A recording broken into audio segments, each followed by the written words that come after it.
एक organ donation की knowledge के लिए एक प्रोग्राम रखा है जो कि नवरात्रि उत्सव जैसा रहेगा रंगलीला मॉल में।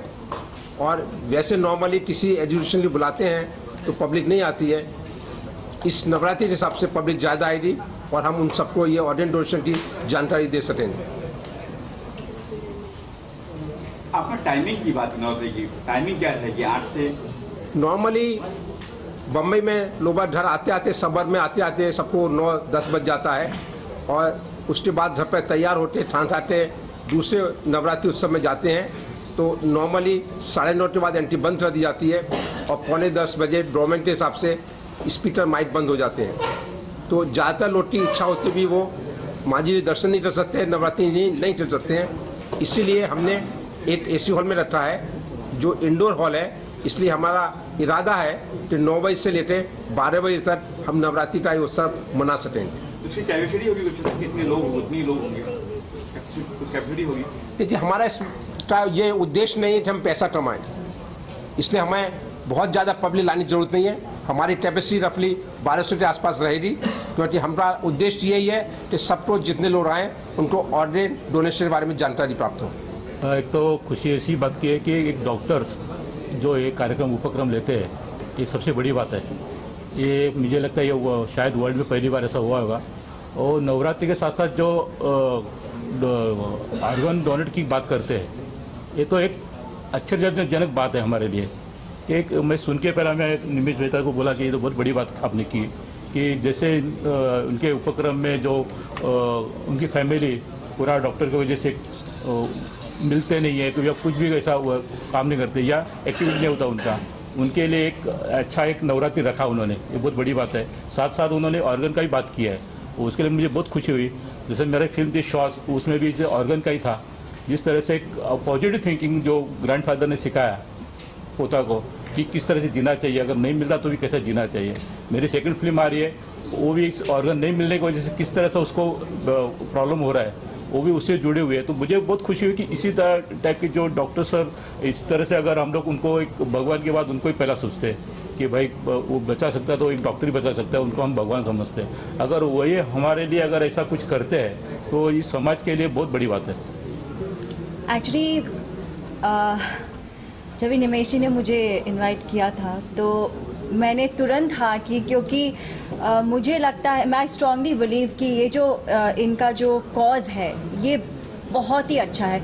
और जो ये डॉक्टर्स एसोसिएशन जो BMB है, इन्होंने जो ये ऑर्गेनाइज़ किया है, जो ये सोशल इवेंट है, तो वो लोगों के अवेयरनेस के लिए है। और ये जैसे इन्होंने कहा कि एक्चुअली हमें हम डॉक्टर्स को भगवान मानते हैं, हमें जीवन से भगवान देता है, राइट। हमें और कोई जीवन नहीं दे सकता, भगवान के बाद एक डॉक्टर ही है जिसे हम डॉक्टर को भगवान मानते हैं, क्योंकि वो जब हमें होप नहीं होता जीने का, तो वो सिर्फ एक डॉक्टर के हाथ में ही हम अपनी सारी होप रखते हैं कि वही एक है बचाने वाला। लेकिन हम ये शायद बहुत लोग ये नहीं जानते हैं कि एक्चुअली विद ऑर्गन डोनेशन हम भी एक तरीके से भगवान का काम करें, because even when we are not alive we are still able to impact the life of other people. हम वो भगवान का ही काम कर रहे हैं। हम अपने जीवन में जो हमारे एक्चुअली जो जीवन है हमारा, वो हमें भगवान ने दिया है किसी पर्पस के लिए। कुछ लोग समझते हैं, कुछ लोग नहीं समझ पाते हैं। मैं किसी पे फिंगर्स पॉइंट नहीं कर रही हूँ, क्योंकि शायद उनकी पर्पस लाइफ का डिफरेंट होता है। कुछ लोगों की लाइफ का पर्पस होता है कि उन्हें दूसरों की, अपने जीवन से दूसरों की भी ज़िंदगी को इम्पैक्ट करना है, तो वो पर्पस लेके वो जीवन में चलते हैं। और कुछ लोग अपनी खुद परेशानियों में रहते तो शायद इस बारे में सोच नहीं पाते, लेकिन हमें एक मौका और मिलता है कि हम जीवन होते हुए जो नहीं कर पाते हैं वो अपने जीवन के बाद भी कर सकते हैं, अपनी ऑर्गन्स को डोनेट करके। और कुछ फैमिलीज होती हैं जो, जैसे कि स्टैटिस्टिक्स बताया, which is actually I also did my little bit of research, और उससे जो मुझे भी मालूम पड़ा कि करीब एक आदमी 8 लोगों को जीवन दे सकता है। जैसे बहुत सारे लोग हैं, किसी को हार्ट डोनेशन चाहिए, किसी को लिवर, किसी को किडनीज या बाकी organs like eyes and cornea and other things, और टिश्यूज़ और कॉर्निया को लेकर हम लोग 75 लोगों की ज़िंदगी बदल सकते हैं।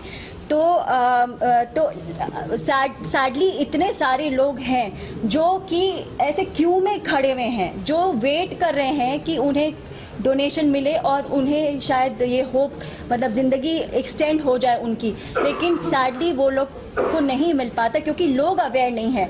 शायद वैसे तो कोई रिलीजन नहीं कहता कि आप ऑर्गन डोनेट नहीं कर सकते हो। और एक बात बहुत अच्छी कही यहाँ पे कि हमें we should actually speak to the head of the religious people so that they can influence their people and they will be more willing to come forward to donate. जिसको अपनी इच्छा से अपने ऑर्गन्स देना है तो उसमें कोई नियम नहीं है। हाँ, थोड़े इंडिकेशंस है जिसमें हम नहीं ले पाते, जैसे कि कोई टर्मिनल स्टेज कैंसर है, HIV है, वैसे केसेस में ऑर्गन्स दूसरे के काम नहीं आते। बाकी ऐसे कोई सख्त नियम नहीं है। Only thing what is lacking is motivation. आज मोटिवेशन नहीं है, इसलिए ये चीज़ आपको हमें ये सब करना है। अगर कोई कारण से मोटिवेशनल अच्छा हो गवर्नमेंट की ओर से, मीडिया की ओर से और हमारे जैसे NGOs की ओर से, तो डेफिनेटली ये एक सक्सेसफुल मिशन हो सकता है। कहते हैं ना कि अगर क्या आप अपने जाने के बाद भी फेसबुक, गूगल, टीवी देखना चाहते हो तो आप चक्षुदान कीजिए और उसके बाद भी अपनी नज़र आप कायम बना सकते हो।